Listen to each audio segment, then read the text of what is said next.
Welcome. In this video we're going to take a look at LANGuardian integration with Graylog SIEM. My name is Darragh Delaney from Netfort. So Graylog is becoming a very popular SIEM system. You can take data in from many different types of servers, applications, firewalls, you name it. It'll accept in flow data, uses REST API, and a whole bunch of other inputs. So you define those in sources, in system, you go to your inputs, and you can set up different devices on your network to send data into Graylog. So in my case, I've got LANGuardian set up, and that's the purpose of this video, to show you how you can integrate your LANGuardian system with your Graylog SIEM.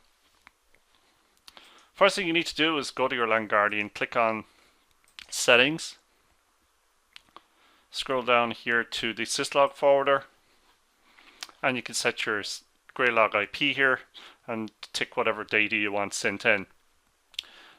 Now if you want to tweak things like the port number that syslog uses, that has to be done behind the scenes. Please contact support on that, we'll help you out. But the main point here is that there is an option to set up syslog forwarding. So once that's done, we could then look at the stream coming in. So for example, if I look at the search here first, take a look at what we've received in total, and I can use a query here. So I'm just looking for any renames, file renames that are occurring on my Windows file shares. Let me do that again, run a search. So here then I have a list of all files that have been renamed. So we can get the path, the action, source IP, destination IP. So here we have it here, we can see it's file rename, and there is the actual path here in the file itself. You have the full, we could actually switch off the full, message, so that's probably a cleaner display there. So here's a list of all files that have been renamed on my network with the client and when these files are renamed.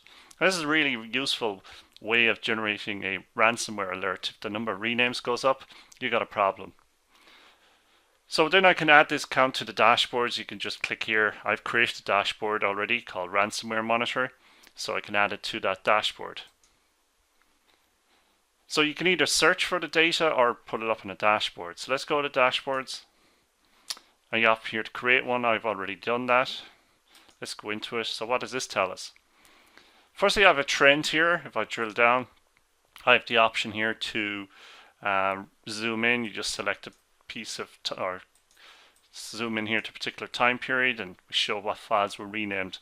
So there was an increase here in file renames at this point, and here's a list of them here with the client. Or it's also interesting here, we can set that if the number of renames goes above a certain level, this here goes red to tell us this has been an increase. It goes green, I think, when it drops below normal. So we've had 11 files renamed, and again you have the option here to drill in and see what they were.